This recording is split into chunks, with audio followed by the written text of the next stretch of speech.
Hey guys, so for today's video, I'm going to be showing you my Lego haul for 2020.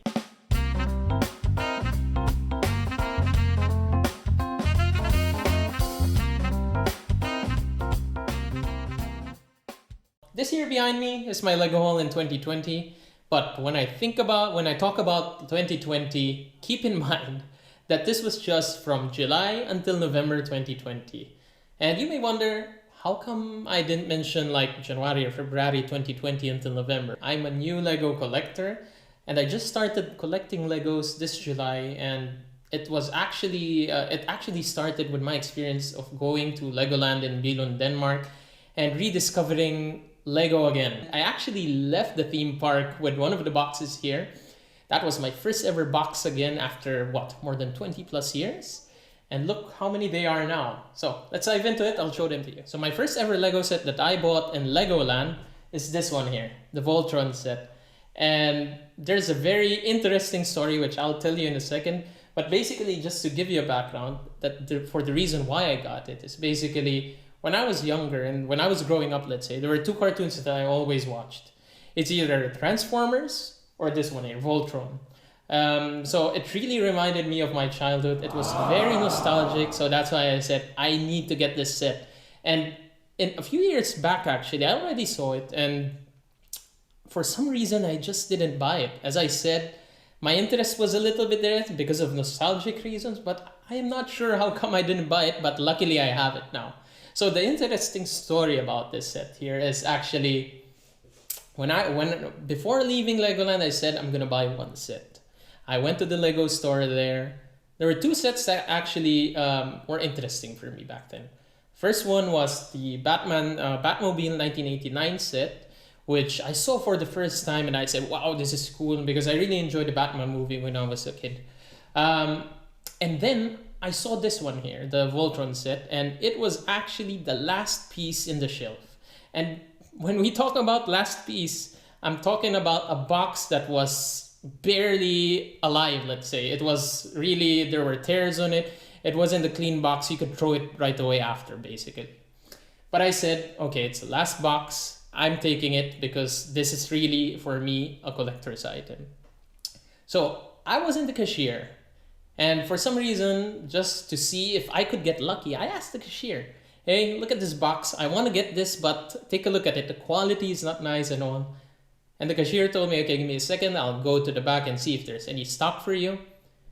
And lo and behold, a few moments later, she came back to me and she said, you know what? You're very lucky to have this because this is the last pristine set that we have here in Legoland in Denmark. So basically, as you know, or maybe you don't know, Legoland is a headquarters. Lego has their headquarters in Billund. It's a global headquarters.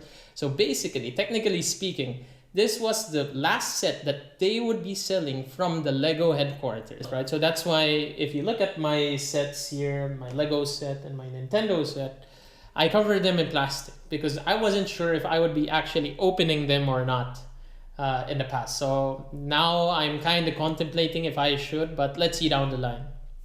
Now, going to my second set ever that I bought is this one here, the Nintendo Entertainment System. I was always a gamer since I was a young kid. Although I didn't play with the NES, I played with the Super Nintendo, and going forward I still play with the Switch, for example. But when you think about Nintendo's biggest moment where they really made a name for themselves, it's the NES system.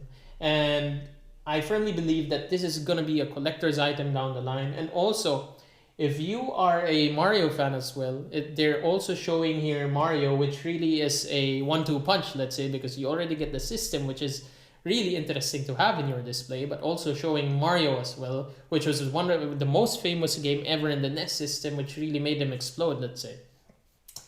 Now, going to the third set ever that I got, it's actually this one here, the Iron Man helmet. And no surprises there. I'm a Marvel fan. I was always into Marvel comics when I was a kid, and it moved on to cartoons and then moved on to the movies once they made the cinematic universe movies for Marvel, from the X-Men going to the Avengers until the last movie where, you know, Iron Man sacrificed himself for the world. So now, yeah, going back to the set, really, if you're a Marvel fan like I am, definitely no question in buying this, and that's what urged me to get this one. The fourth set that I got was this Lego Ideas Ship in a Bottle. I always wanted this when I saw this a few years back. I just didn't get it for some reason. And to be honest, I was disappointed really when I said, okay, I was interested in Lego again. Where's the Ship in a Bottle? And then I look in the Lego store, retired product. Damn! I mean, I lost the opportunity. But then, luckily, I went into the secondhand market for brand new Lego stuff, and I found someone here in our area as well who was selling one in pristine condition, unopened yet, and I got it. It's a bit more expensive than how it normally was, but of course, if it's something that you're interested in, like I was, then I really did everything that I could in order to get it. But now I just saw in the internet in online that they're actually re-releasing this again. So okay, I got it earlier. I could have waited. Maybe I got it cheaper, but at the end of the day, my plan is once there's news already that it's out, I'm gonna be building this and showing it to you guys so that you can also see it again before the new box or the new set comes out.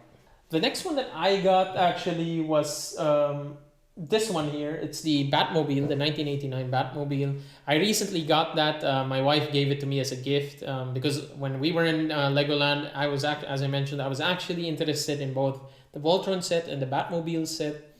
And I had to choose one because obviously those two are quite expensive if I bought them together. And now I'm just really glad because this also is very nostalgic to me. This was the first ever Batman movie that I watched with Michael Keaton. And when you think about the Batmobiles through the years, this is the most badass one, no question. I mean, if I had to choose which Batmobile I would ride in, if I was Batman, I would get this one because this really was, it's really depicting, or it really is the car that connects with the persona of Batman for me. Now, I have these sets here that I bought afterwards, which are the Star Wars sets for the Mandalorian with the child. And I bought them because I'm a big Mandalorian fan. Ever since Disney Plus came out here in Europe, I actually started looking into the TV series. I wasn't into Star Wars so much, but I said, okay, since I have Disney Plus, let's take a look at the Mandalorian. And I just fell in love with it, especially with the child here. It's a very adorable thing in the series. If you haven't watched it, watch it. Yeah, so that's the reason why I said, okay, I'm gonna get this brickheads here and this figurine of the child, or Baby Yoda, let's say, just because I'm really enjoying the series. The one other set that I failed to mention before was this Lego Creator set. To be honest, it's not mine, so I'm not really gonna talk about it too much, but it's for my wife. Here in this household, if there was one big Lego fan, it's her. She was collecting Legos far earlier than I was. She was collecting years ago already. In fact, I'm going to show you in her cabinet. She collects a lot of Lego Creator series, from the Volkswagen van, from the Mini Cooper to the Fiat 500. And also she's a big fan of Lego architecture. So as you can see, she has a lot of different cities here. But maybe I can look into that and show you that in the next video. The last ever set that I got, I actually just got today. There was a very big discount. I got 20% off. So this was normally going for 80 plus euros, and now I got it for 50 something. So I thought of it as a very good deal. I wasn't getting it mainly because I thought that it was still too expensive and I waited for it.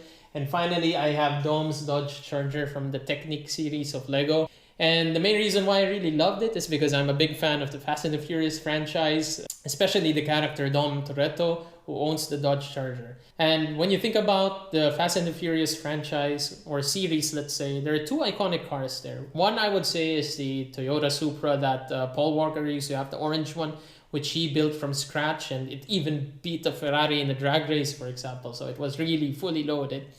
And I think the most iconic car there from that series is this one here. So if I see this car, it really reminds me of Dominic Toretto and the Fast and Furious franchise.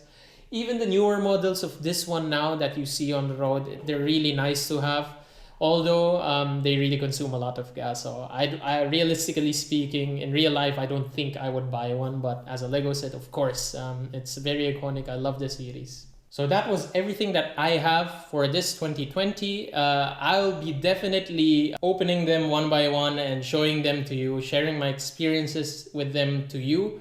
And Somehow I feel a little bad because there's some sets here that I feel that I want to collect, but at the end of the day, I bought them for a reason. I want them in my collection, in my display, so I'll be opening them.